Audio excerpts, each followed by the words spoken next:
देखा देखी एक नैतिक कहानी। आज की नैतिक कहानी सुनकर आपको आनंद आएगा। ये कहानी एक गांव में रहने वाले बनी है किसान और मोची के इर्द गिर्द घूमती है। एक गांव में एक व्यापारी ने एक किसान को 100 पाउंड निवेश के रूप में दिए।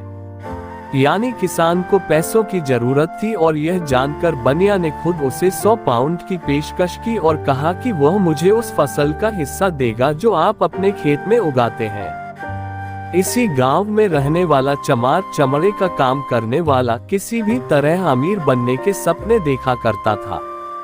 चमार ने कई लोगों से पूछा और अलग अलग तरीकों से जानने की कोशिश की कि आखिर अमीर बना कैसे जाता है, लेकिन कोई भी उसे संतोषजनक जवाब नहीं दे पाया। चमार हमेशा देखता था कि बनिया बड़े ठाठ बात से जीता है। उसके पास वह सब कुछ है जो इंसान को चाहिए होता है, यानी कि उसकी नजर में बनिया अमीर था। एक बार चमार के मन में विचार आया, क्यों ना मैं बनिए के जैसा ही सब कुछ करूं, कॉपी तो मैं भी उसके जैसा अमीर हो जाऊंगा। उस दिन के बाद चमार ने बनिए पर नजर रखना शुरू कर दिया और वह देखता कि बनिया कैसे अपनी दिनचर्या जीता है और क्या क्या करता है। एक दिन बनिया तीरथ पर निकल पड़ा। उसके पीछे पीछे नजर रखते हुए चमार भी निकल पड़ा। तीरथ पर नदी के पास बनिया ने एक लोटा पानी भरा और सूर्य को नमस्कार करते हुए वह एक संकल्प लेते हुए बोला कि इस वर्ष मैंने जो किसान को 100 रुपए दिया है, मैं वह भगवान को अर्पण करता हूँ, यानी कि मैं अब वह उससे वापस नहीं मांगूंगा। चमार यह सब देख रहा था। उसे लगा कि यही गुप्त तरीका है जिससे बनिया इतना धनवान बन गया होगा। चमार के पास पैसे थे नहीं, इसलिए वह वहीं पर बनिया से मिला और उसे बोला कि वह भी यात्रा करने आया है और उसे 100 रुपए की सख्त जरूरत है, इसलिए बनिया उसे 100 रुपए दे दे। बनिया चमार को जानता था क्योंकि वह उसी के गांव का था। फिर भी बनिया ने पूछा, तुम्हें किस लिए ये 100 रुपए चाहिए? चमार ने कारण नहीं बताया और बोला कि मुझे बहुत जरूरी काम है, आप बस मुझे पैसे दे दीजिए, मैं जल्दी उन्हें वापस कर दूंगा। बनिया ने चमार को 100 रुपए दे दिया और वहां से चला गया। दुनिया के जाने के बाद चमार ने भी वही किया जो बनिया ने किया था, यानी कि उसने एक लोटा पानी लिया। सूर्य देव के आगे पानी अर्पण करते हुए वह बोला कि मैं बनिए से लिए 100 रुपए भगवान को अर्पण करता हूँ। चमार खुश होते हुए और यह सोचते हुए कि वह भी बनिया की तरह जल्द ही अमीर हो जाएगा, अपने घर लौट आया। फसल कट गई और किसान जिसे बनिया ने 100 रुपए दिए थे उसे काफी फायदा हुआ, इसलिए वह अपनी फसल का कुछ हिस्सा लेकर बनिए के घर आया। किसान बनिया से बोला, आपका 100 रुपए का हिस्सा इसमें से ले लीजिए, अगर आप चाहो तो कुछ ज्यादा भी ले सकते हैं।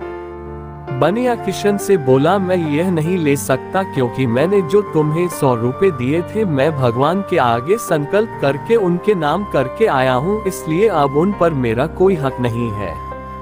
किसान बोला, लेकिन मैंने तो आपसे पैसे लिए हैं, इसलिए मैं तो आपको जरूर वह वापस करूंगा। लेनदार होने के नाते यह मेरा फर्ज है। बनिए ने किसान से कहा, देखो इस हिस्से को मैं ले नहीं सकता और तुम देना चाहते हो तो एक तरीका है, तुम इस हिस्से को किसी गरीब को दे दो या अपने रिश्तेदारों को दे दो। ऐसा करने से तुम्हारा फर्ज भी अदा हो जाएगा और मेरा संकल्प भी नहीं टूटेगा। ये सब होते हुए सांसली में चमार भी देख रहा था। किसान के जाने के बाद बनिए की नजर चमार पर पड़ी। उसे देखते ही बनिया बोला, क्यों भाई, मेरे 100 रुपए वापस नहीं करने हैं क्या? चमार बोला, कैसे वापस करूं? मैंने वह 100 रुपए भगवान को संकल्प करके उनके नाम कर दिए हैं, बिल्कुल आप ही की तरह। चमार की बात सुनकर बनिया हंसने लगा और बोला, कैसी मूर्खों जैसी बात कर रहे हो? पैसे वह अर्पण किए जाते हैं जो किसी को दिए हो, वह नहीं जो किसी से लिए हो। किसी से लिए पैसे वापस समय पर दे देना ये लेने वाले की जिम्मेदारी होती है, इसलिए तुम मुझे मेरे 100 रुपए वापस दे दो, वरना मैं उससे जोर जबरदस्ती करके भी ले सकता हूँ। फिर क्या था, चमार करने गया था नकल, लेकिन अपना नुकसान करवा बैठा। आज की यह कहानी हमें सिखाती है कि हम दूसरों के काम को सिर्फ दूर से देखकर सफल नहीं हो सकते, बिना पूरी जानकारी अगर हम उनके नकल करने की कोशिश करते हैं तो गलतियां होती है और नुकसान भी। इसलिए कोई भी काम या रास्ता बिना जांचे परखे अपनाना नहीं चाहिए। दोस्तों, आपको कहानी कैसी लगी कमेंट करके जरूर बताइएगा। कहानी पसंद आई हो तो वीडियो को लाइक, शेयर करें और चैनल को सब्सक्राइब करें। वीडियो को पूरा देखने के लिए बहुत बहुत धन्यवाद दोस्तों।